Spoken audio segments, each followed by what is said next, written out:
Entre el honor y la sangre. Capítulo A. El retrato. La tarde parecía hecha de cristal. El sol caía oblicuo sobre los rosales y hacía brillar la grava del sendero como si alguien hubiese esparcido sal marina en el jardín. En el centro de todo, con la mansión levantándose detrás como una sentencia de piedra, la familia Borbón de la Vega se acomodaba para la fotografía del aniversario. «Un poco más a la izquierda, señora», pidió el fotógrafo, Baltasar Olazábal, sin levantar la voz. «Eso es. Sostenga el abanico así. Perfecto». Doña Elvira inclinó apenas el mentón. La tela gris perla de su vestido parecía una extensión del cielo.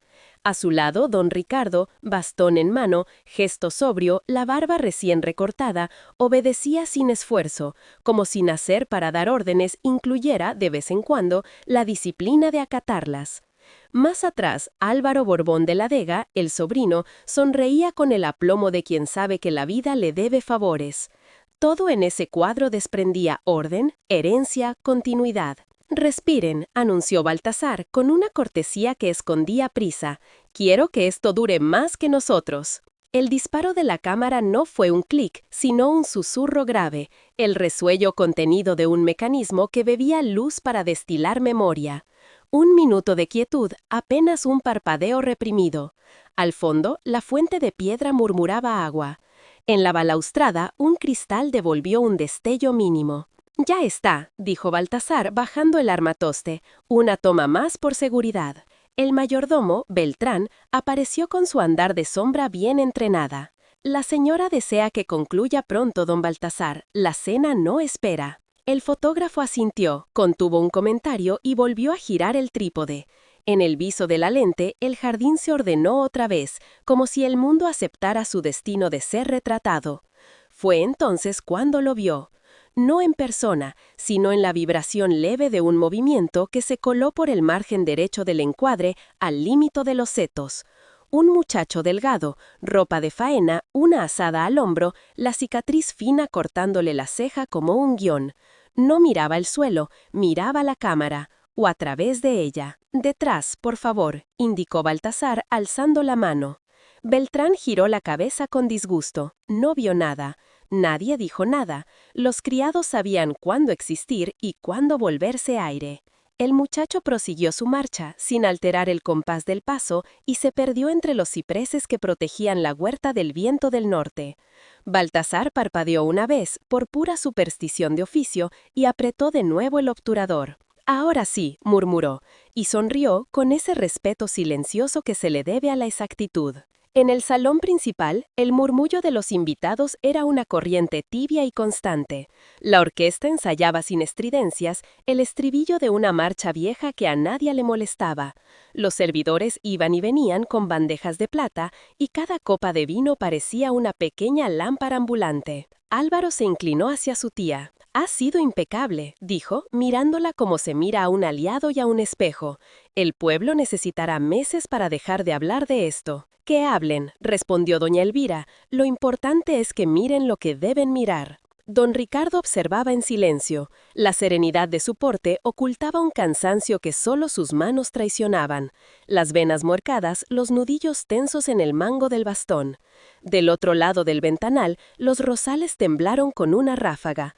Algo en ese temblor le recordó otra tarde, otro jardín, otra risa. «¿Padre?», preguntó Álvaro, atento a cualquier grieta. «¿Está bien?». Ricardo dijo con una sonrisa que no llegó a los ojos, solo contaba los años. Álvaro quiso replicar, pero doña Elvira le tocó el antebrazo. Un gesto mínimo, suficiente. «Aún no». En la caseta de madera que Baltasar usaba como cuarto oscuro, el aire estaba cargado de químicos, madera húmeda y paciencia. El fotógrafo movía las manos con la delicadeza de un cirujano y la fe de un artesano antiguo. La primera imagen emergió sobre el papel como si decidiera nacer.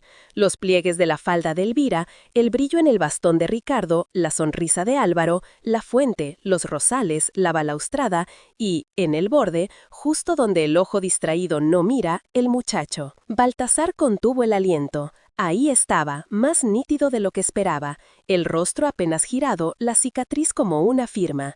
Nadie lo había anunciado, nadie lo había permitido, pero la luz lo había recogido igual. Vaya, susurró, tú también querías durar. Secó la copia con una pinza y empezó una segunda. El procedimiento le templó el pulso. No había misterio, había hecho.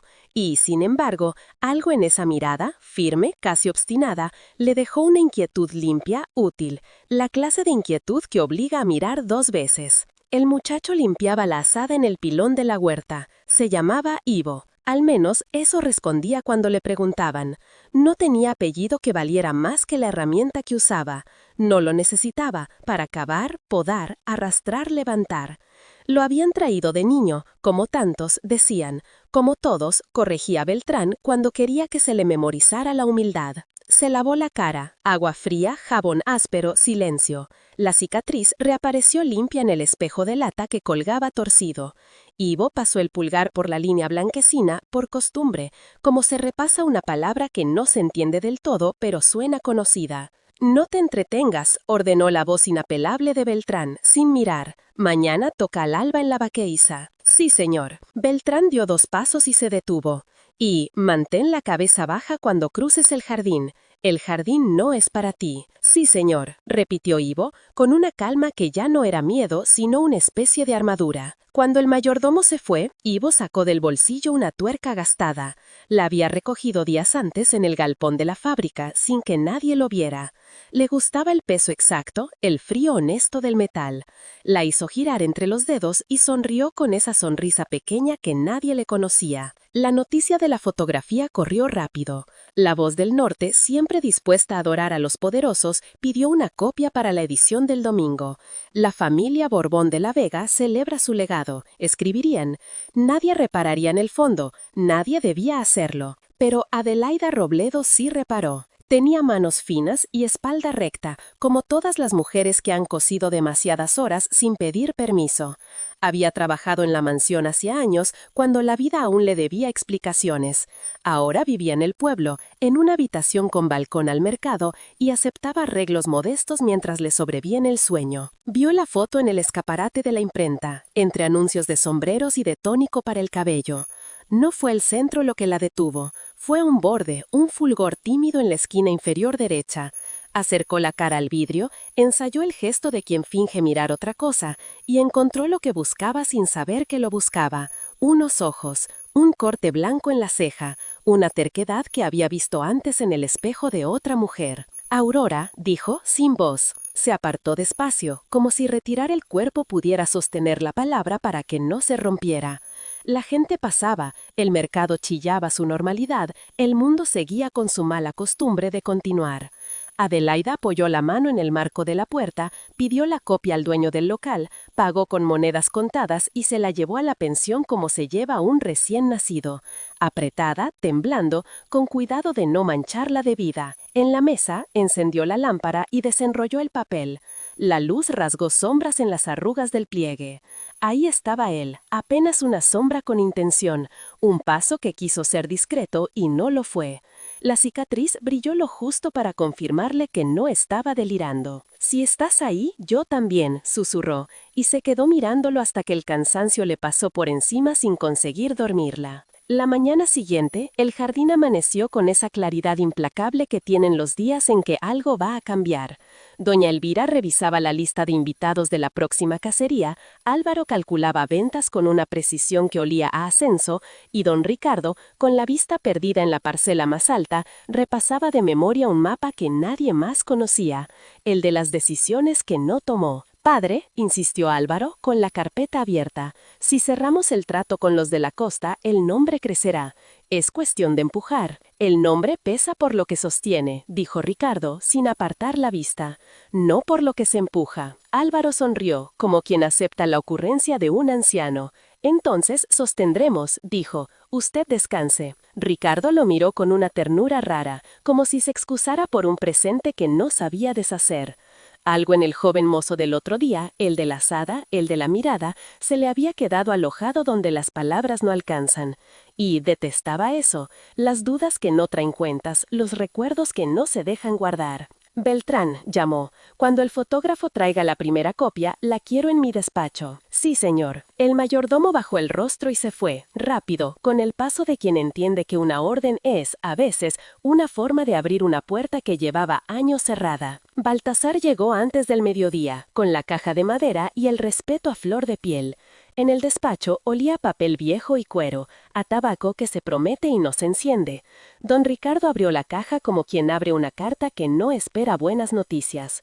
La imagen estaba impecable. La familia se miraba a sí misma con la dignidad que se impone para durar. La casa atrás sostenía la pose con su geometría de señorío. Y, en el borde, el muchacho. Más nítido de lo que era justo, la cicatriz como un subrayado. ¿Quién es?, preguntó Ricardo sin mirar a Baltasar. No sé su nombre, dijo el fotógrafo, aunque creo que lo supe. Lo he visto en la huerta. Trabaja bien, mira de frente. Ricardo sostuvo la copia con dedos firmes. No tembló, no debía, pero la sangre sabe lo que la cabeza tarda. Gracias, Olazábal. Deje una más en la administración, dijo, y otra, si no le es molestia, para la imprenta. Baltasar inclinó la cabeza. Al salir, se cruzó con Beltrán. El mayordomo le cerró el paso un segundo. La copia de la imprenta, dijo. Asegúrese de que el fondo no distraiga. El pueblo se embeleza con lo insignificante. La luz decide lo que es insignificante, respondió el fotógrafo, amable, y siguió su camino. Beltrán lo observó perderse por el corredor. Después tocó la puerta. «¿Señor?» «Quiero el nombre», dijo Ricardo, sin rodeo, el del mozo del fondo. Beltrán dudó un segundo. «Se llama Ivo, señor, nada más». «Todos tenemos algo más», dijo Ricardo, dejando la fotografía sobre el escritorio. «Encuéntrelo».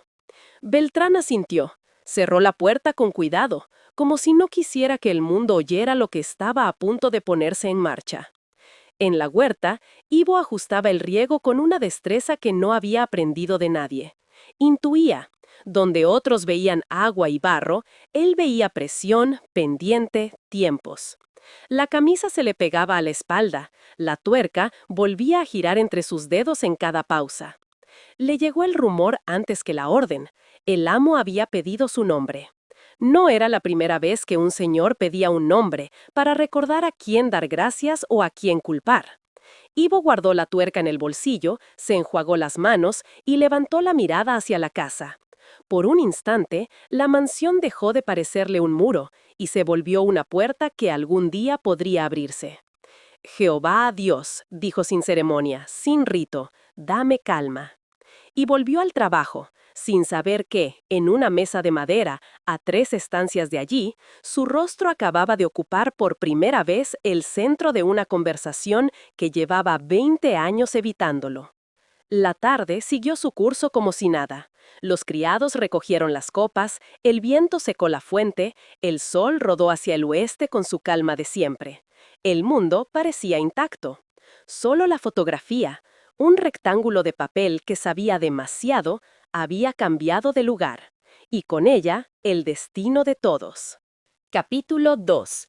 El mozo de los establos. El amanecer sobre la finca Borbón de la Vega tenía el color áspero del hierro.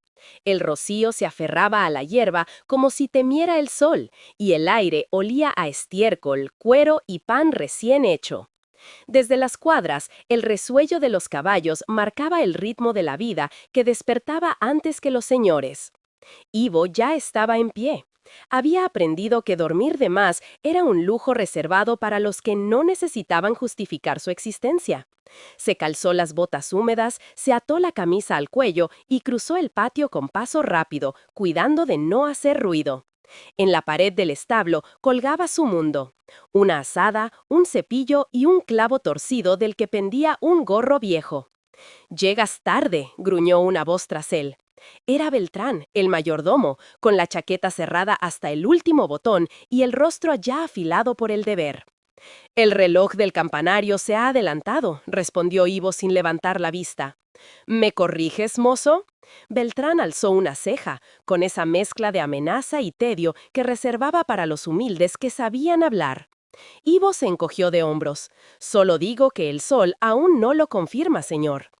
El mayordomo lo midió un instante, incómodo por esa serenidad que no sabía humillar. Luego dio media vuelta y se alejó, lanzando la orden al aire. Limpia los caballos de la señora. No quiero una sola mancha en las bridas cuando baje a montar. Ivo obedeció sin replicar. Mientras cepillaba el lomo del animal, pensaba en la fotografía. No la había visto, pero la sentía como quien intuye una tormenta a kilómetros. Desde aquel día notaba miradas nuevas, unas curiosas, otras incómodas. Había aprendido que el silencio de los ricos no era indiferencia, sino cálculo. Al mediodía, mientras llevaba agua a la fuente, un niño del pueblo se le acercó con un periódico arrugado. ¿Tú eres el de la foto?, preguntó con la sonrisa atrevida de quien no entiende el peligro. Ivo frunció el ceño. ¿Qué foto? El chiquillo señaló la portada, donde la familia Borbón de la Vega posaba con la solemnidad de los retratos que se mandan a enmarcar. En una esquina, apenas perceptible, un joven con ropa de faena cruzaba el jardín. El rostro, a pesar del desenfoque, era el suyo. Ivo lo observó largo rato. No entendía por qué le incomodaba tanto. No había hecho nada malo, solo pasar por ahí. Sin embargo, algo en esa imagen, en verse al lado de los dueños, compartiendo papel con ellos, le dio un vuelco al pecho. No era orgullo, tampoco vergüenza, era una sensación nueva, como si le hubiesen robado algo que nunca supo tener. ¿Puedo quedarme el papel?, preguntó al niño. Sí, si me das una moneda. Ivo buscó en el bolsillo y encontró una tuerca. El chico la tomó como si fuera oro y echó a correr. Ivo dobló el periódico y lo guardó. Esa noche lo escondería bajo la paja, donde dormir el sueño de los que no tienen techo, pero sí secretos. En el piso alto de la mansión, Adelaida Robledo esperaba en la antesala del despacho principal. Llevaba el cabello recogido con modestia y un bolso de costurera que escondía más papeles de los que un trabajo de bordado requería. Había regresado bajo el pretexto de ayudar con el ajuar de la joven señorita Clara, hija menor de don Ricardo, que pronto sería presentada en sociedad. Cuando Beltrán abrió la puerta, su mirada fue tan fría como la primera vez que la despidió años atrás. «No pensé volver a verla aquí», dijo él. «Ni yo», contestó Amalia, «pero los tiempos cambian y las manos finas escasean». Beltrán frunció el gesto. «Que no se le olvide que esta casa no perdona la curiosidad». «Solo vine a coser, señor Beltrán. Los secretos no son mi tela». Mintió con la naturalidad de quien lleva una verdad demasiado grande en el pecho. Esa tarde, mientras subía los pliegues del vestido en la habitación principal, Amalia vio algo que la hizo detenerse. Sobre la cómoda, entre retratos familiares, una copia del mismo periódico que ella había encontrado en el pueblo. Doña Elvira leía sin gafas, con el ceño fruncido. «Parece que incluso en las fotos uno debe cuidar con quién comparte el aire», dijo con desdén. «Ese muchacho del fondo, un descuido imperdonable». Adelaida bajó la vista. «Quizás solo pasaba por ahí, señora». «No hay por allí en los jardines de esta casa», replicó Elvira. «Cada paso en esta tierra tiene dueño». Las palabras le pesaron a Adelaida. Cada paso, cada mirada, cada mentira también tenía dueño. Cuando Elvira salió, Adelaida se acercó al retrato, examinando los rostros impresos. El del muchacho la dejó sin respirar. La cicatriz sobre la ceja, la expresión contenida, los ojos de Aurora. Metió la mano en el bolso y sacó un pequeño medallón con una fotografía desteñida. En el interior, una mujer joven con el cabello suelto y sonrisa serena. A su lado, un bebé envuelto en mantas. La coincidencia era irrefutable. «Aurora, hermana», susurró, «lo encontraron». Al caer la noche, Ivo se escondió en la vieja herrería. Encendió una vela y desplegó el periódico sobre la mesa. Observó su propio rostro diminuto en el papel, el trazo blanco de la cicatriz y detrás los señores erguidos, brillantes, distantes. «No perteneces ahí», se dijo. Pero por primera vez la frase no sonó como un castigo. Fuera, el viento golpeó la puerta. La llama vaciló un instante antes de estabilizarse. En la penumbra, el retrato parecía mirarlo de vuelta. Y aunque no podía explicarlo, Ivo tuvo la certeza de que algo en su vida, quizá el mundo entero, acababa de ponerse en marcha. Se quitó la gorra, la apretó contra el pecho y murmuró casi en un suspiro: «Jehová Dios, si tengo un lugar, enséñame cuál es». A lo lejos, el reloj del campanario marcó las 11. En la mansión, las luces seguían encendidas, y en la oscuridad de los establos, un mozo sin apellido acababa de despertar a su destino. Capítulo 3. La Dama del Honor. El amanecer trajo el aroma de los nardos recién cortados y el eco metálico de los carruajes que se preparaban para salir. En la casa grande, cada día comenzaba con un ritual tan antiguo como el apellido, los criados alineados, el reloj marcando el compás y doña Elvira Borbón de la Vega bajando la escalera como si descendiera desde un altar invisible. Su porte era imponente, pulcro hasta la crueldad. Vestía de tonos marfil, el cabello recogido en un moño perfecto y la mirada en la que cabía tanto la elegancia como el juicio. No necesitaba levantar la voz para que todo se detuviera a su paso. «Beltrán», dijo sin mirarlo, «he oído que el mozo de los establos anda demasiado visible últimamente». El mayordomo asintió, incómodo. «Así es, señora. Se le vio en el periódico, al fondo de la fotografía. Fue un descuido del fotógrafo». «No existe tal cosa como un descuido», respondió ella con frialdad quirúrgica. «Cada imagen cuenta una historia, y ninguna historia debe contarse sin mi consentimiento». Se detuvo frente al ventanal que daba al jardín. Allí donde los rosales parecían sonreír a la luz, ella veía grietas. «Quiero que ese muchacho no vuelva a cruzar por donde no debe, que trabaje lejos, donde nadie lo vea». «Así será, señora», contestó Beltrán.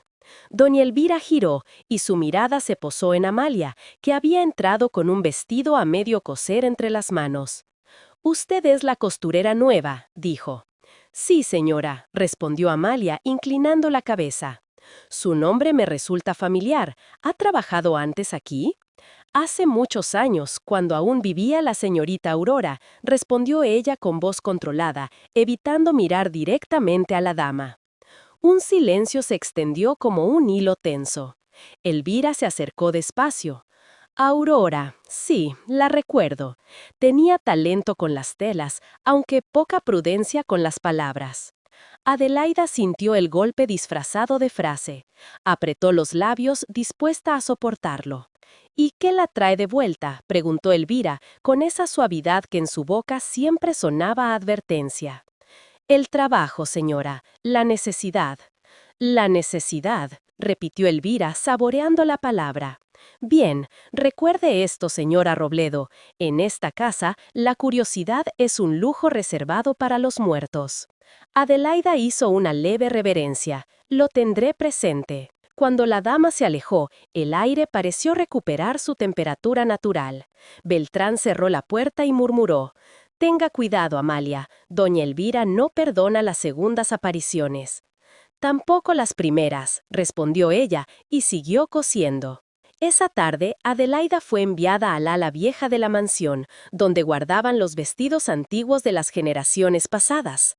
El polvo cubría los baúles como una niebla inmóvil. Mientras buscaba telas en desuso, encontró algo que no pertenecía a ninguna colección: un pequeño baúl de madera con un candado oxidado. No tenía etiquetas, pero el sello grabado en la tapa era inconfundible: una S entrelazada con una B, Serrano Borbón de la Vega, el apellido completo de doña Elvira. Adelaida lo arrastró hacia la luz. Con un pasador de alfiler logró abrir el cierre. Dentro había un pequeño fajo de documentos amarillentos atados con cinta azul. El primero era un recibo. «Recibí de doña Elvira Borbón de la Vega la cantidad de 300 pesetas por la atención médica de una joven llamada Aurora Robledo. Fecha: 12 de octubre de 1891. Firmado: Dr. M. Salcedo». Debajo, una hoja doblada varias veces.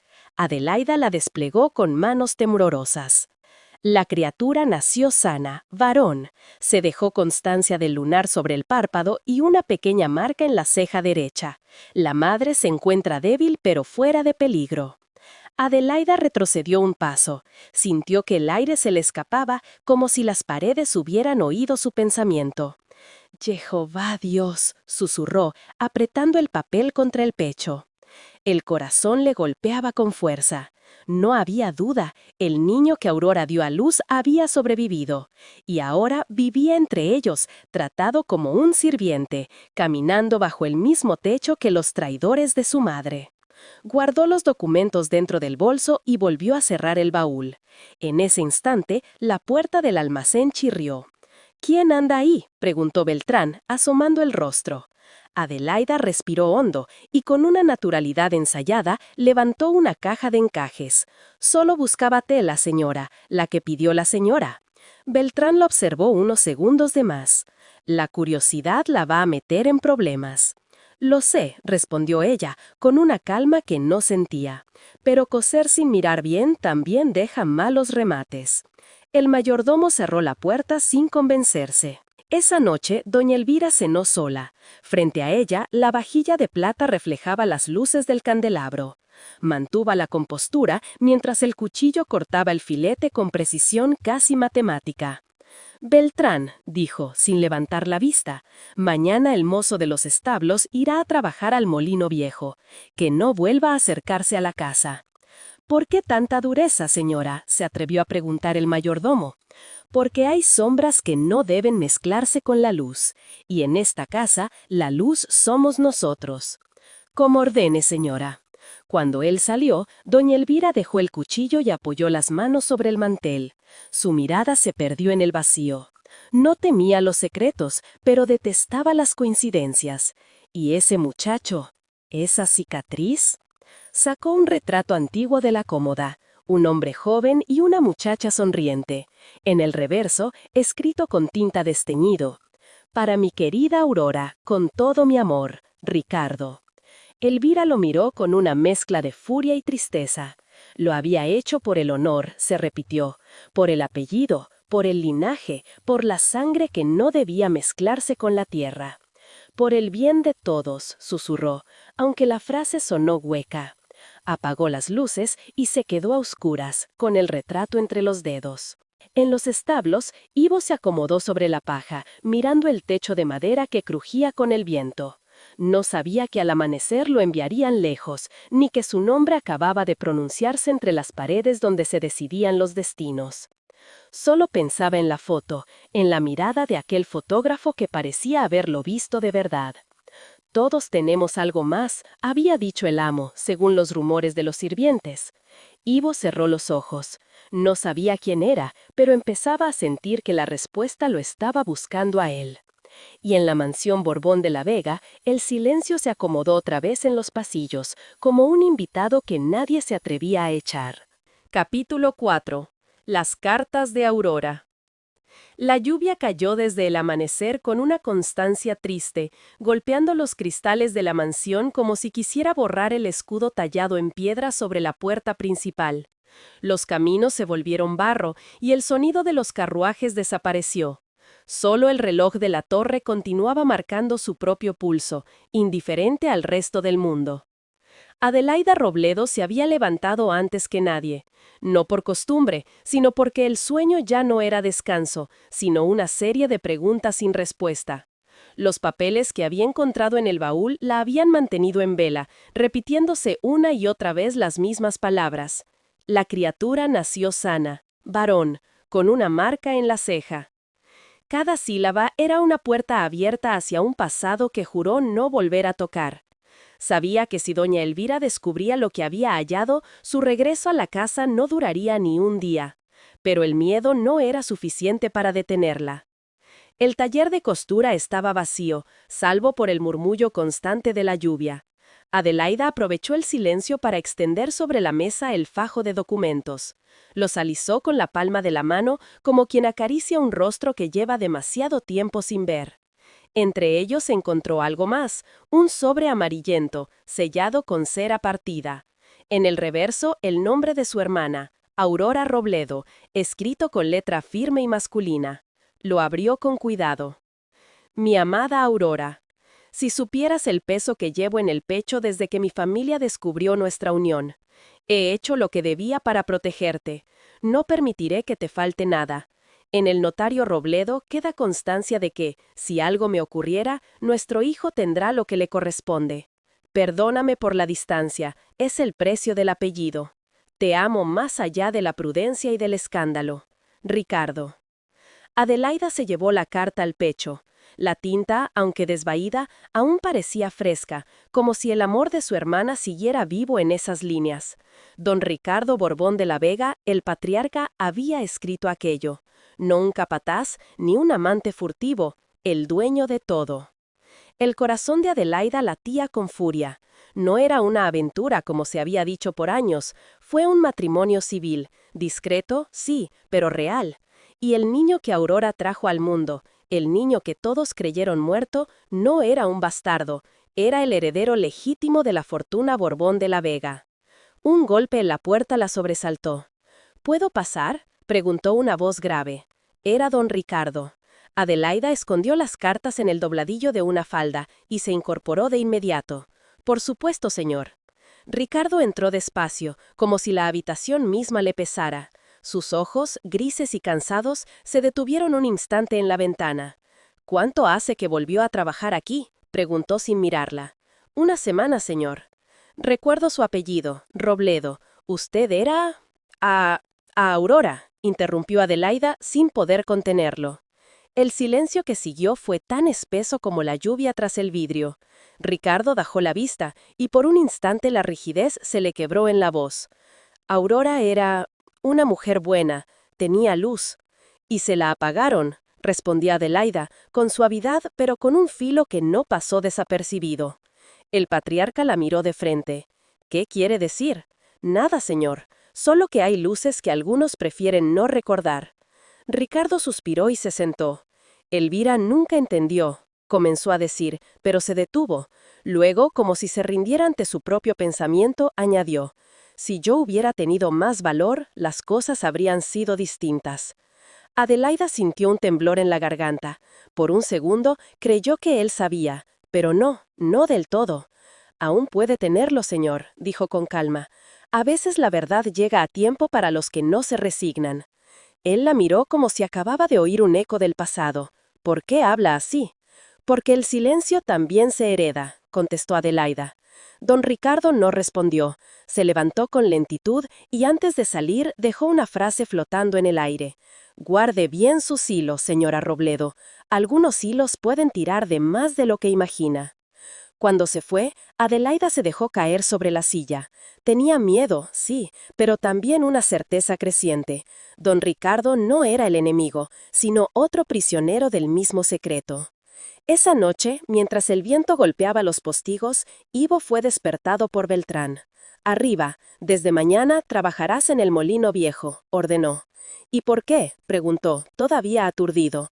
Porque así lo ha dispuesto doña Elvira, y en esta casa su palabra es ley. No hice nada malo. Beltrán se inclinó hasta quedar a la altura de sus ojos.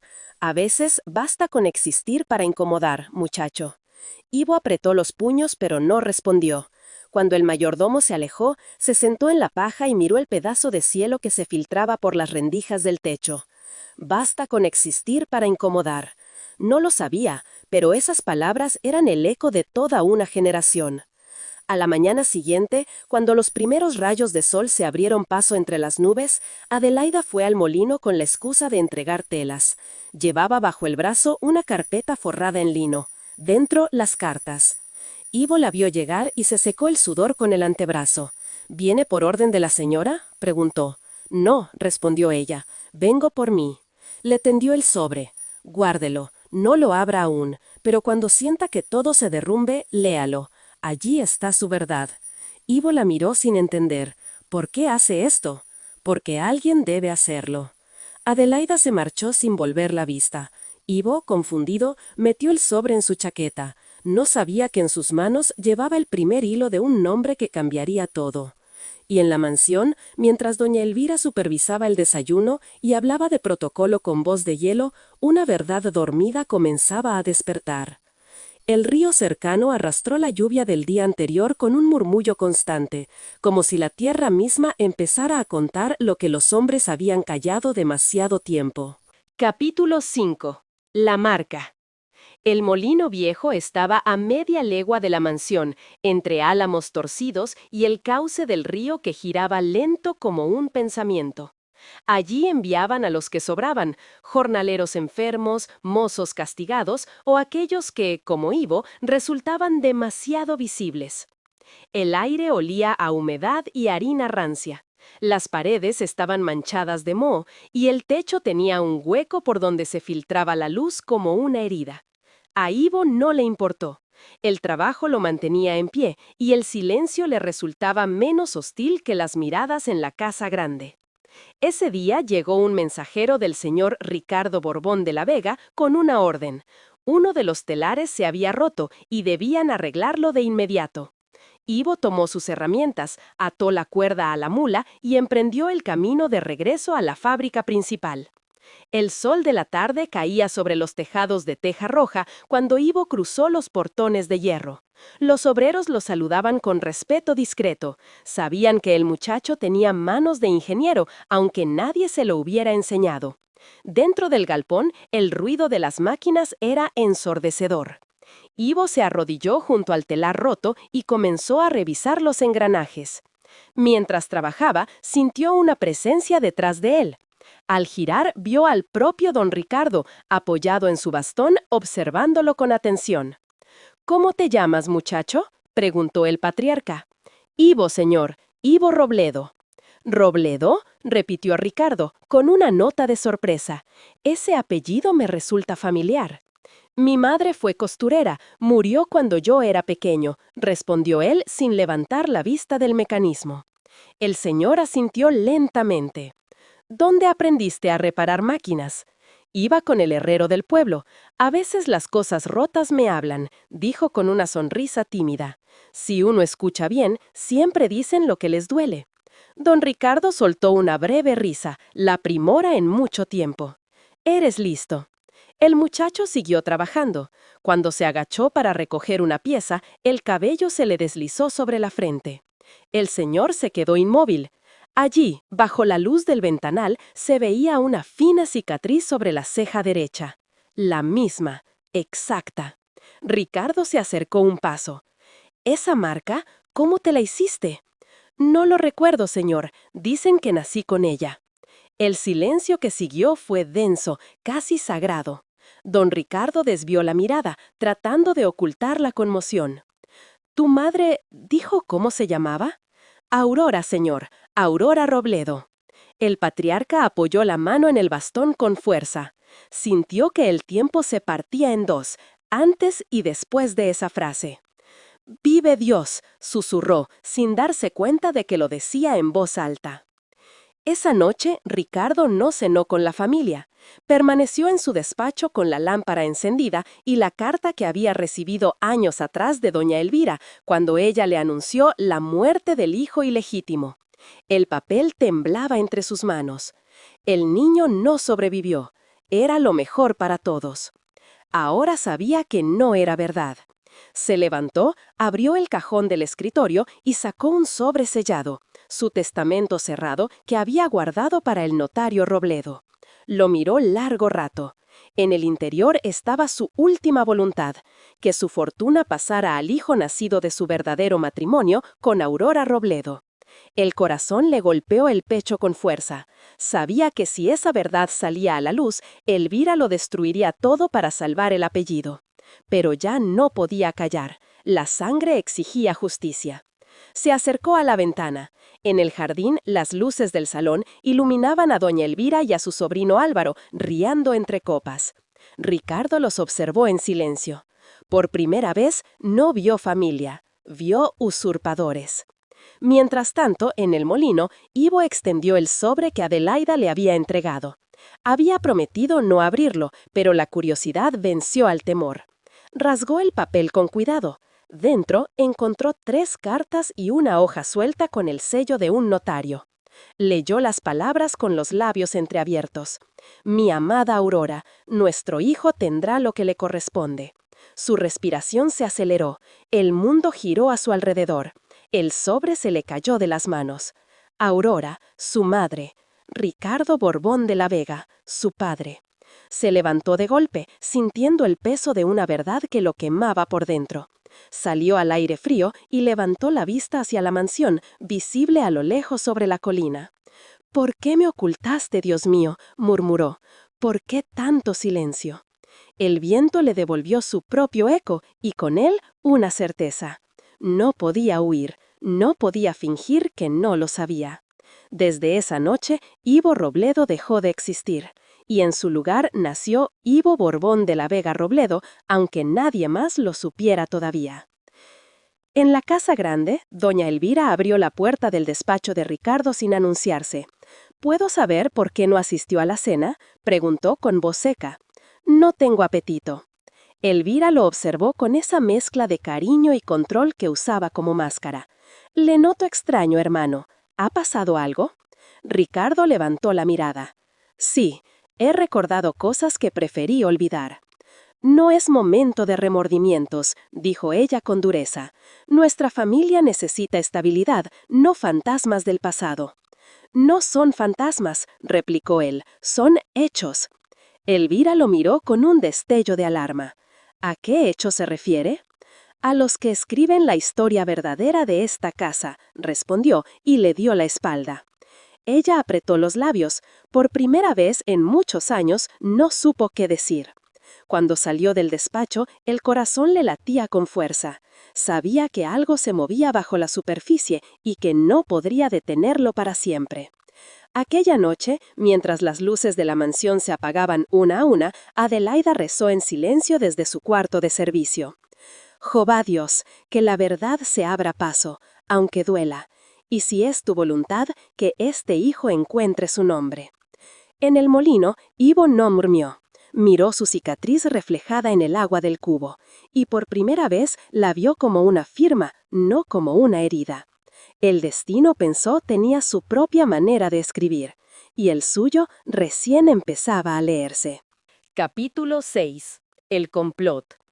El verano llegó sin alegría a la hacienda Borbón de la Vega. El calor se pegaba a las paredes y a los secretos, y hasta los rosales parecían marchitos de tanto fingir esplendor. Los días se deslizaban lentos, con la tensión de algo que todos sentían pero nadie nombraba. Desde hacía semanas, don Ricardo apenas salía del despacho. Las cortinas permanecían cerradas y los criados decían que escribía sin descanso, con la obstinación de quien se sabe cerca del final. Los murmullos sobre su testamento se esparcieron como polvo entre los sirvientes y ningún rumor viaja tan rápido como el que huele a herencia. En los pasillos, doña Elvira caminaba con paso medido, pero los nervios le crispaban la mandíbula. Sabía que algo había cambiado en su hermano. Lo veía en su mirada, en la forma en que evitaba su voz. Había visto esa expresión una vez antes, el día que Aurora Robledo desapareció. En el salón, Álvaro Borbón de la Vega, el sobrino, afinaba su encanto con la misma destreza con la que otros afilan cuchillos. Vestía impecable, con chaleco de lino y sonrisa de noble educado en Francia, pero tras esa máscara había impaciencia y cálculo. «Tía», dijo sirviéndose un brandy, «le advierto que mi paciencia tiene límites. Mi tío se ha vuelto un sentimental, y eso siempre es peligroso». Elvira lo observó sin responder. Él continuó. «He oído que el viejo revisa papeles con el notario Robledo, y que ha mandado llamar a un mozo de los establos para ayudar en la fábrica. ¿No le parece curioso?». Elvira apretó el vaso con fuerza. «Ese muchacho tiene un aire que me inquieta. No debería estar aquí». «Entonces sáquelo», dijo Álvaro con naturalidad, «antes de que el nombre Robledo pese más que el nuestro». «Cuidado, Álvaro, no se juega con fuego en una casa llena de pólvora». Él sonrió con suficiencia. «Si el apellido Borbón de la Vega se incendia, más me vale estar cerca del fuego que debajo de las cenizas». En la fábrica, Ivo trabajaba sin descanso. Desde que leyó las cartas, cada tornillo y cada polea eran un recordatorio de su propio pasado. No se atrevía a hablar, pero sentía dentro una urgencia que no sabía contener. Adelaida lo visitaba en secreto, llevándole comida o palabras. «Debes tener cuidado», le advirtió una tarde. «Si doña Elvira sospecha, no dudará en eliminarte». No puedo esconderme más, tía, respondió él. Mi padre tiene derecho a saber que sigo vivo. Y ella tiene poder para asegurarse de que no lo estés por mucho tiempo, replicó Amalia, bajando la voz. Prométeme que no actuarás sin pensar. Ivo asintió, aunque en su interior la promesa se rompió antes de terminar la frase. Esa noche, Álvaro irrumpió en la oficina del capataz Beltrán. El olor a vino barato y papeles viejos llenaba el aire. «Necesito tu ayuda», dijo sin rodeos. Beltrán lo miró con desconfianza. «No me gusta ayudar sin saber a quién perjudico». «A un mozo, nada más, un criado que se olvida de su lugar». «¿Ivo?», preguntó el mayordomo. Álvaro sonrió. «Así que sabe su nombre». Beltrán apartó la mirada. «Sé que tiene algo raro. Desde que llegó, todo en esta casa cambió». Álvaro se inclinó hacia él. «Escucha bien, si ese muchacho sigue cerca de mi tío, tú y yo acabaremos en la calle. Necesito que encuentres algo, cualquier cosa que lo haga quedar como un ladrón o un traidor». Beltrán dudó. «Eso es peligroso, señor». «Más peligroso es quedarse quieto cuando uno va a perderlo todo». El dinero cambió de manos en silencio, y con él la primera chispa del complot. Al día siguiente, mientras Ivo reparaba un telar, 2 guardias irrumpieron en el galpón. «Por orden de la señora Borbón de la Vega, queda suspendido», anunció uno. «¿Suspendido? ¿Por qué?», preguntó él. Beltrán apareció detrás, con gesto severo. «Robo de piezas de cobre y herramientas». Ivo lo miró incrédulo. «Eso es mentira». «Lo dirá ante la señora», respondió el mayordomo, evitando su mirada. Fue llevado ante doña Elvira, que lo esperaba en el salón principal. El lugar olía a jazmín y poder. «Así que el mozo modelo también sabe robar», dijo ella con voz tranquila. «No he robado nada, señora». «Todos los ladrones dicen lo mismo». Ivo apretó los puños. «Revise mis cosas, mis manos, mi alma si quiere. No encontrará nada que no sea trabajo y hambre».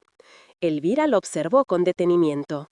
Esa mirada firme, la forma de sostenerse erguido incluso bajo humillación, era un reflejo incómodo.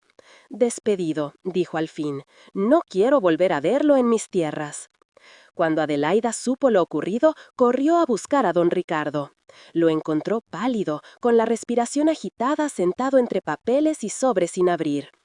«¿Qué ha pasado, señor?» «Elvira ha despedido al muchacho», susurró él. «Dice que robó». «Eso no es verdad», replicó Adelaida. «Ese joven es su hijo». Ricardo levantó la cabeza lentamente. «¿Mi hijo?» Adelaida se acercó, sacó de su bolso una de las cartas de Aurora y la colocó sobre la mesa. «Su letra, señor, su promesa. Y él tiene su marca». El patriarca tomó la carta con manos temblorosas. Las lágrimas se le escaparon, discretas sin permiso. «Jehová, ¿qué he hecho?». Esa noche, un carruaje partió sin escolta desde la mansión. En su interior, don Ricardo llevaba consigo el sobre sellado del testamento y la carta de Aurora. Iba hacia el pueblo, directo al despacho del notario don Robredo. Mientras tanto, doña Elvira miraba desde el balcón la sombra del carruaje alejándose bajo la luna. Sabía a dónde iba su hermano. Y sabía que si ese documento se abría, el apellido Borbón de la Vega jamás volvería a significar lo mismo. «No puedo permitirlo», susurró. Álvaro apareció detrás, con una sonrisa delgada. «Tranquila, tía, ya he empezado a arreglarlo». «¿Qué hiciste?» «Lo necesario», dijo él. «A veces el honor exige ensuciarse las manos». Elvira lo observó en silencio, sin decidir si admirarlo o temerlo. A lo lejos, el sonido de un trueno anticipó la tormenta. El viento agitó las cortinas y una hoja suelta del escritorio cayó al suelo. Una carta firmada por Aurora Robledo. Elvira la pisó con el tacón, pero no la recogió. Sabía que ya era demasiado tarde. El fuego había empezado a arder. Capítulo 7. La apertura del testamento. El amanecer llegó envuelto en una luz gris.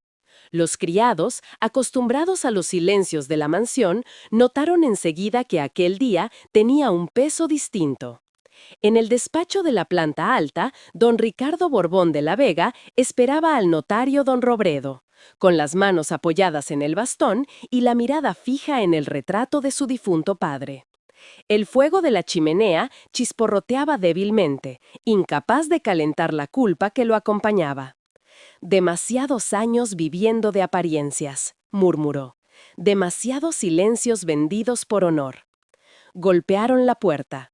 Era don Robredo, portando su maletín de cuero y el documento sellado que había guardado durante casi 2 décadas. «Buenos días, don Ricardo», saludó con respeto. «Hoy no serán buenos para todos», respondió él, señalando la silla frente a su escritorio. «Tome asiento». El notario obedeció y abrió su maletín. De él extrajo un sobre lacrado con el sello de la Casa Borbón de la Vega. «¿Está seguro de que desea proceder, señor?», preguntó con cautela. «Este documento fue redactado bajo juramento de discreción absoluta». «Aún más razón para abrirlo», dijo el patriarca. «El silencio me ha costado demasiado». Con un gesto solemne, don Robredo rompió el sello. El sonido del lacre quebrándose pareció partir el aire. Comenzó a leer. «Yo, Ricardo Borbón de la Vega, en pleno uso de mis facultades y libre de toda coerción, declaro como legítimo heredero universal a mi hijo nacido de mi esposa civil, Aurora Robledo, registrado ante notario el día 12 de octubre de 1891. Dicha unión, aunque no reconocida por la nobleza, fue legal ante las leyes de Dios y de los hombres. La prueba de filiación se identifica por una marca sobre la ceja derecha. Si ese hijo vive, deberá ocupar su lugar como dueño de la hacienda y la industria textil, con el deber de honrar el apellido con justicia». El notario levantó la vista. El silencio pesó sobre ambos. «¿Desea usted, don Ricardo, que se cumpla esta voluntad en vida?». «Sí», respondió con voz firme, «y quiero que se publique en cuanto yo lo autorice». En ese instante, la puerta se abrió con violencia. Doña Elvira irrumpió en la estancia, seguida de Álvaro y de Beltrán, el mayordomo. «Esto es una locura», exclamó Elvira. «¿Qué pretende, hermano? ¿Destruir el nombre de nuestra familia por un capricho del pasado?». Ricardo no se levantó. «Pretendo reparar una injusticia que usted ayudó a cometer». Elvira palideció. «No sabe lo que dice». «Sí lo sé», respondió él. «Usted ocultó el nacimiento de mi hijo, mintió sobre su muerte y lo entregó lejos de su hogar». Beltrán bajó la cabeza, incómodo. Álvaro fingía sorpresa, aunque sus ojos delataban más cálculo que compasión. «¿Dónde está ese muchacho?», preguntó Elvira con voz cortante. «En el molino», respondió Ricardo. «Y hoy mismo vendrá aquí». «¿Lo va a traer a esta casa? ¿A sentarlo en esta mesa?». «Sí, a ocupar el lugar que le pertenece». Elvira apretó el puño sobre el respaldo de una silla. «No lo permitiré». Ricardo la miró con una mezcla de tristeza y cansancio. «Ya lo ha impedido durante 20 años. No más». Elvira se giró hacia Beltrán. «Sáquelo de aquí». El mayordomo dudó. Por primera vez, su lealtad vaciló. «Señora, no puedo». Elvira lo fulminó con la mirada, pero el miedo ya había cambiado de bando. «Erracena sieta». Horas después, Ivo llegó a la mansión. Lo escoltaba Adelaida, decidida con los documentos que guardaba desde hacía meses. Al verlo entrar, don Ricardo se levantó. Los dos hombres se miraron. El padre y el hijo. El pasado y el futuro bajo el mismo techo. «¿Sabes quién soy?», preguntó el patriarca. «Sí, señor», respondió Ivo, con voz baja. «Lo supe cuando leí las cartas de mi madre». Ricardo asintió lentamente, con lágrimas contenidas. «¿Y tú? ¿Me perdonas?». Ivo respiró hondo. «No sé si puedo hacerlo todavía. Pero no vine a cobrar venganza. Vine a buscar mi nombre». Don Ricardo se acercó y le puso una mano en el hombro. «Entonces escúchame. Ese nombre te pertenece. Ivo Borbón de la Vega Robledo. Que todos lo oigan. Adelaida bajó la cabeza, emocionada. Elvira dio un paso adelante, temblando de ira. No lo reconoceré jamás. Un bastardo no será el heredero de esta casa. El notario levantó el acta. Según el testamento firmado por su hermano, señora, no hay duda legal. Este joven es el legítimo sucesor. «Eso es una farsa», gritó Álvaro. «Ese documento fue manipulado». «Puede apelar si lo desea», replicó el notario con calma, «pero la ley es clara». Ivo los miró a todos. «No busco su dinero ni su favor, solo la verdad. Y la verdad no se esconde tras títulos ni mentiras». Elvira sintió que la sangre se le helaba. Aquel muchacho no solo tenía el rostro de Ricardo, tenía también su voz, su temple, su mirada. Por primera vez entendió que lo que había temido tanto estaba frente a ella vivo, y no podía borrarlo. Esa noche, en el comedor vacío, don Ricardo bebió vino por primera vez en años. Adelaida cosía en silencio junto a la ventana. Ivo miraba las velas pensando en lo que acababa de comenzar. Elvira no bajó a cenar. Se encerró en su habitación, donde rompió retratos, cartas y recuerdos hasta que solo quedó un espejo. Lo miró sin reconocerse. El honor que había defendido toda su vida ahora era su condena. Mientras tanto, Álvaro, con el rostro pálido por la rabia, bajó las escaleras del ala norte. Beltrán lo esperaba en el pasillo. «¿Y ahora, señor?», preguntó el mayordomo. Álvaro sonrió sin alegría. «Ahora, si la ley lo protege, que sea el fuego quien decida el futuro de esta casa». Beltrán palideció. «¿Qué piensa hacer?». «Lo que mi tía siempre quiso, aunque no se atreva a decirlo. Borrar la mancha para siempre». Salió al patio con paso firme. En el cielo, las nubes se arremolinaban con un rojo violento. El olor del verano se mezcló con algo más denso, más oscuro. La noche en que el apellido Borbón de la Vega se partió en dos acababa de comenzar. Capítulo 8. El fuego y la fábrica. El aire olía a tormenta y a aceite quemado. En la fábrica textil, los obreros trabajaban hasta tarde. El rumor de los telares era el latido constante de la fortuna de los Borbón de la Vega. Pero esa noche, entre el sonido de las poleas y el chasquido de las correas, algo se movía con intención. Una sombra cruzó los pasillos, dejando tras de sí el leve olor del queroseno. Álvaro caminaba con paso firme, el rostro endurecido, los guantes manchados de polvo. En su bolsillo llevaba una pequeña botella de cristal medio vacía.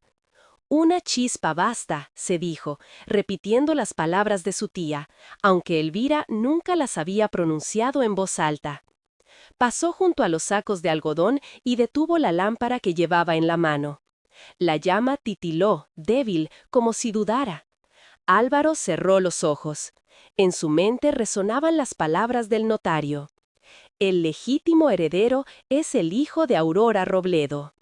Sintió hervir la rabia. «Nadie arrebata a los Borbón de la Vega lo que les pertenece», murmuró. Abrió la botella y roció el queroseno.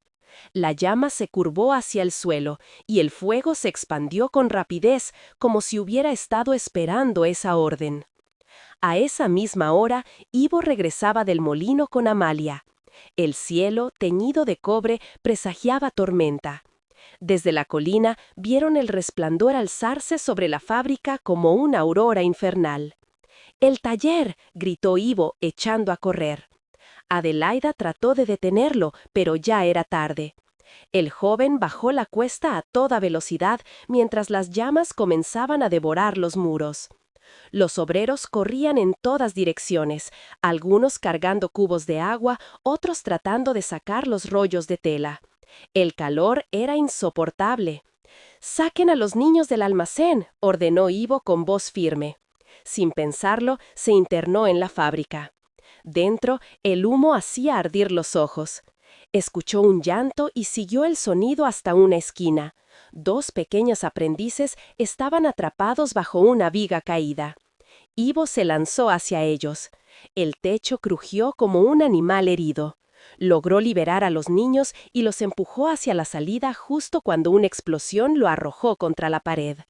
¡Ivo!, gritó Adelaida desde fuera, viéndolo salir entre el humo cubierto de hollín pero con vida.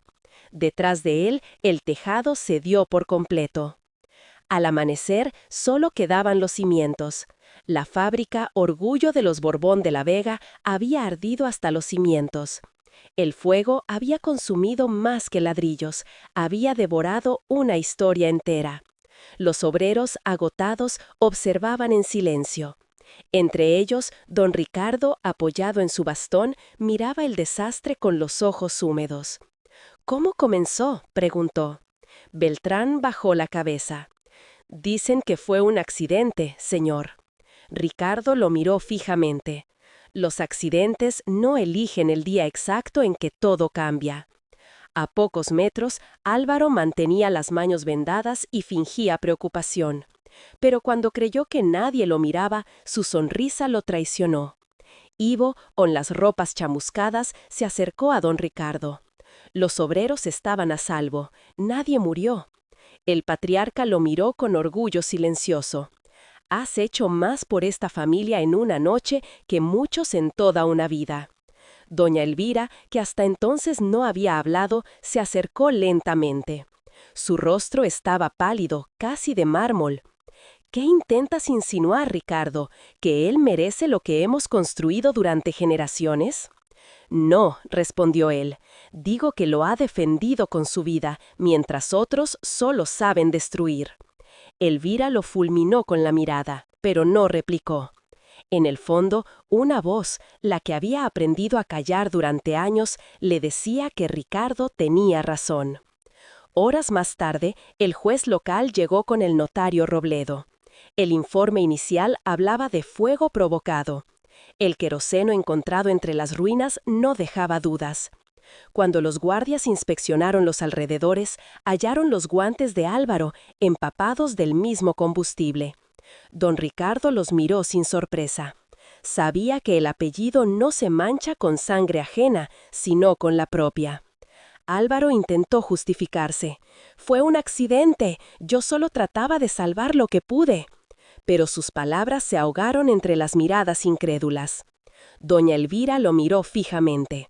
Por primera vez no vio al heredero que había formado, sino al monstruo que su propio orgullo había engendrado.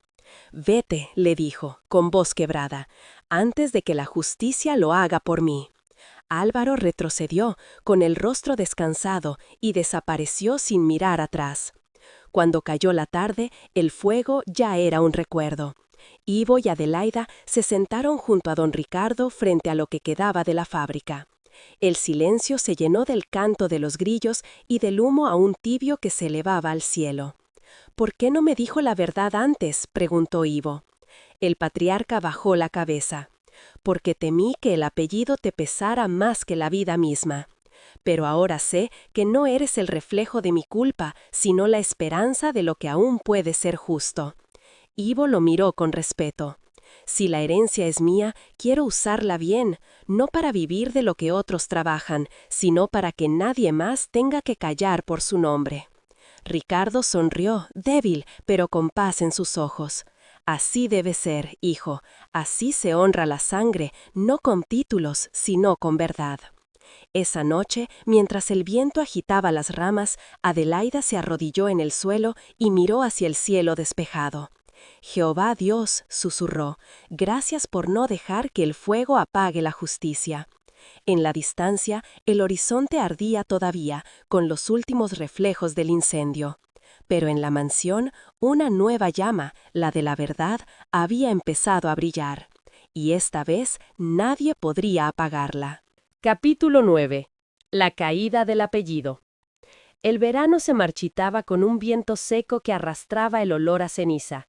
La fábrica, orgullo de los Borbón de la Vega, era ahora una carcasa ennegrecida sobre la colina. El humo se había disipado, pero el incendio había dejado una marca más profunda que el hollín, la del derrumbe moral de una familia. Los periódicos del país hablaban del siniestro y del escándalo. Arde la fábrica Borbón de la Vega, sospechas de sabotaje interno. El nombre que durante décadas había sido sinónimo de poder y honor, ahora era un eco manchado por la vergüenza. Doña Elvira permanecía recluida en sus habitaciones, con las cortinas cerradas y los retratos volteados hacia la pared. Nadie la había visto en el desayuno desde hacía 3 días. Solo Beltrán, el mayordomo, se atrevía a entrar. «Señora, debe comer algo», dijo, dejando una bandeja sobre la mesa. «¿Para qué?», respondió ella, sin volverse. «Las mujeres como yo no necesitan alimentarse, solo resistir». Beltrán bajó la cabeza. «El señor Ricardo pregunta por usted». «Dígale que estoy muerta», dijo ella con un hilo de voz. «Tal vez así me deje en paz». El mayordomo dudó antes de salir. En la puerta se detuvo.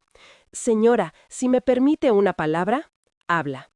«He servido a esta casa más de 30 años, y si algo he aprendido es que el honor no se defiende mintiendo». Elvira se giró lentamente. «¿Qué sabes tú de honor, Beltrán? ¿Tú, que ayudaste a esconder a un niño recién nacido?». Él la miró con tristeza.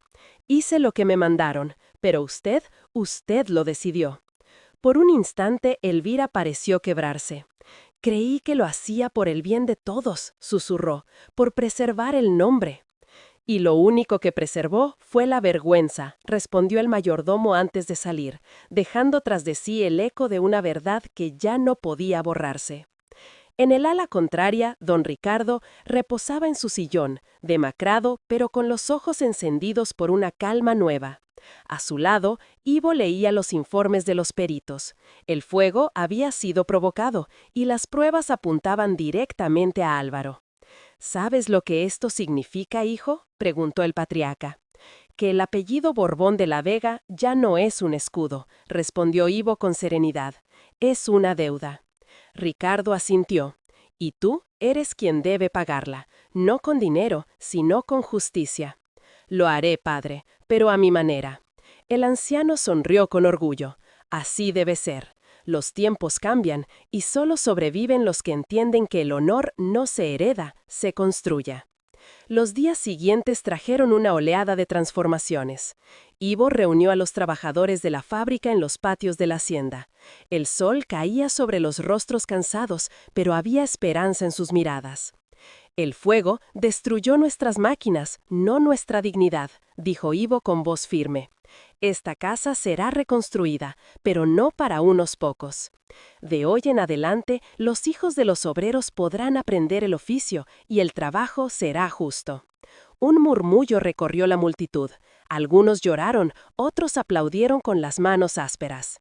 Por primera vez, alguien de los Borbón de la Vega hablaba su mismo idioma. Entre ellos, Adelaida observaba en silencio, con lágrimas contenidas. Aurora estaría orgullosa, pensó.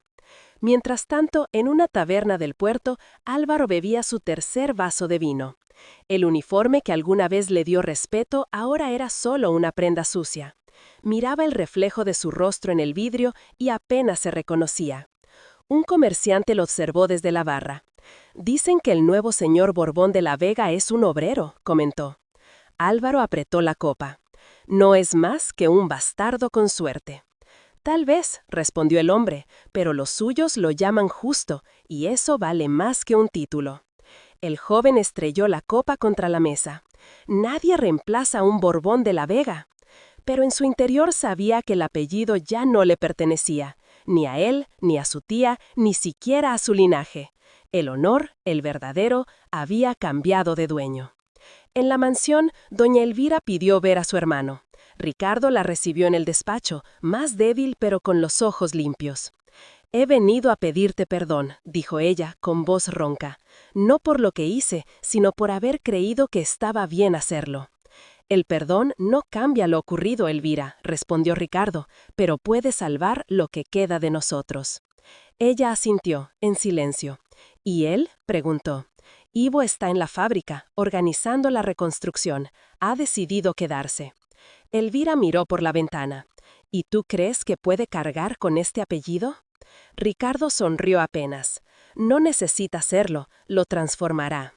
Ella bajó la vista, con un suspiro que sonó a despedida. Entonces, tal vez aún haya esperanza. Salió del despacho y caminó por el pasillo de retratos. Se detuvo frente al de su juventud, junto a Ricardo, ambos con sonrisas falsas y ojos llenos de ambición. Con un gesto tembloroso, lo quitó de la pared y lo dejó caer al suelo. «El honor no vive en los cuadros», murmuró, «vive en los actos». Esa noche el cielo se cubrió de estrellas. En el jardín, Ivo miraba la vieja fuente, ahora cubierta de polvo. Adelaida se acercó con una manta. «Tu padre está más tranquilo», le dijo. «Lo sé», respondió él. «Ya cumplió su parte. Ahora me toca a mí». «¿Qué harás?» «Reconstruir, pero no la casa, sino lo que representa». Ella lo miró con ternura. «Tu madre estaría orgullosa». Él asintió. «Y tú también deberías estarlo, tía. Sin ti, nada de esto habría salido a la luz». Adelaida sonrió con humildad. «Yo solo cosí los hilos sueltos de la historia. El resto lo tejió Jehová». En el despacho, don Ricardo escribió su última carta. Sus manos temblaban, pero su leca era clara. «A mi hijo Ivo. Si alguna vez dudas de tu camino, recuerda que el honor sin verdad es solo soberbia, y que la sangre sin justicia es solo herencia. No vivas para el apellido, haz que el apellido viva para los demás». Dejó la pluma, recostó la cabeza y cerró los ojos con una paz que hacía muchos años no conocía. Al amanecer, cuando los primeros rayos del sol iluminaron los campos, don Ricardo Borbón de la Vega había partido. Y con él moría el viejo apellido que alguna vez creyó que el linaje era más fuerte que la verdad. En la colina, los obreros levantaron un estandarte frente a las ruinas de la fábrica. No decía Borbón de la Vega, decía simplemente La Vega, trabajo, justicia y memoria. Ivo observó el emblema ondear al viento. Sabía que el peso del pasado nunca desaparecería del todo, pero también comprendió algo que su padre solo intuyó. El honor no se conserva, se gana cada día. Y mientras el sol doraba las ruinas del ayer, el nuevo amanecer de los Borbón de la Vega comenzaba. Limpio, sin títulos, pero con verdad. Capítulo 10. El legado de la verdad. El amanecer trajo una luz suave, dorada, casi piadosa. La mansión Borbón de la Vega, que durante décadas había sido símbolo de orgullo, ahora se alzaba silenciosa, con los ventanales abiertos al aire nuevo. Ya no era un palacio de secretos, sino un hogar que empezaba a sanar. En el despacho principal, cubierto por el tenue polvo de los días de duelo, Ivo permanecía de pie frente al retrato de su padre. La carta de don Ricardo descansaba abierta sobre el escritorio. La había leído tantas veces que conocía de memoria cada palabra, cada trazo tembloroso de tinta. No vivas para el apellido, haz que el apellido viva para los demás. Esas frases se habían grabado en su pecho como una brújula moral. Detrás de él, Adelaida entró en silencio. Llevaba el rostro sereno, aunque sus ojos conservaban ese brillo de tristeza que dejan las despedidas verdaderas. «Todo está preparado», le dijo con suavidad. «Los obreros ya están reunidos en la plaza». Ivo asintió. «Gracias, tía. Hoy no es un día de luto, es un comienzo». En el patio central de la hacienda, decenas de trabajadores, mujeres y niños del pueblo se habían congregado. Las ruinas de la fábrica se veían a lo lejos, cubiertas ahora por andamios y esperanza. En el centro ondeaba una nueva bandera blanca, con un símbolo sencillo, una espiga y un martillo entrelazados. Ivo subió los escalones del pórtico. Vestió sin lujo, camisa blanca, chaleco oscuro y las manos todavía marcadas por el trabajo. Elvira, en cambio, lo observaba desde la galería alta, vestida de luto. Su rostro era una mezcla de orgullo resignado y arrepentimiento. No habló, pero sus ojos decían lo que su voz nunca se atrevió. «Haz lo que nosotros no supimos hacer». Ivo levantó la mirada al cielo y luego al pueblo reunido ante él. «Durante años, esta tierra fue un nombre», comenzó, «un apellido que algunos veneraron y otros temieron. Pero los nombres no siembran ni cosechan, los nombres no sudan ni sangran. Ustedes sí». El murmullo del público se apagó, atrapado por el tono firme del joven heredero. El fuego que destruyó nuestra fábrica también purificó lo que estaba podrido, y sobre esas cenizas construiremos algo que no pertenezca a una familia, sino a todos. Se detuvo un instante y miró hacia el horizonte. Desde hoy, esta casa deja de ser símbolo de poder. Será escuela, será taller, será refugio. Ningún niño volverá a crecer creyendo que su destino depende del apellido que lleva. Un aplauso surgió, tímido primero, luego poderoso, como un trueno humano. Los rostros endurecidos por la pobreza se iluminaron. Algunos lloraron, otros sonrieron con la discreción de quien no está acostumbrado a la esperanza. Ivo bajó la vista, con humildad. Sabía que el cambio no se lograría en un día, pero ese momento era el punto exacto donde el pasado dejaba de mandar. Esa noche el cielo estaba despejado. Elvira entró en la capilla vacía, ya sin símbolos religiosos, solo un lugar de silencio. Encendió una vela y se arrodilló. «No sé si el perdón de Dios alcanza a los orgullosos», susurró, «pero si aún hay tiempo, no pido para mí, sino para Él, para que no repita vuestros errores». Las lágrimas corrieron por su rostro, sin consuelo. Cuando se levantó, dejó el anillo de su familia sobre la piedra. Un gesto pequeño, pero suficiente. Semanas después, Adelaida salió al jardín donde los primeros cimientos de la nueva fábrica ya se levantaban. Ivo revisaba los planos con un grupo de obreros. «¿Y el nombre? ¿Ya lo decidiste?», preguntó ella. Ivo sonrió. «Sí, ya no será Fábrica Borbón de la Vega, se llamará Aurora Textiles». Adelaida lo miró con los ojos húmedos. «Por tu madre». «Por su luz», respondió él, porque hasta en la oscuridad más profunda, ella nunca dejó de buscarla. En el puerto, una figura observaba el mar. Era Álvaro. El viento le azotaba el rostro y su ropa, gastada, no tenía ya nada de nobleza. Había oído las noticias, la fábrica renacía, el nombre Borbón de la Vega ya no inspiraba miedo sino respeto. Sonrió con amargura. «Así que el bastardo lo logró», susurró. Se giró y caminó hacia la niebla. Nadie volvió a verlo. Un año después, los telares volvían a girar.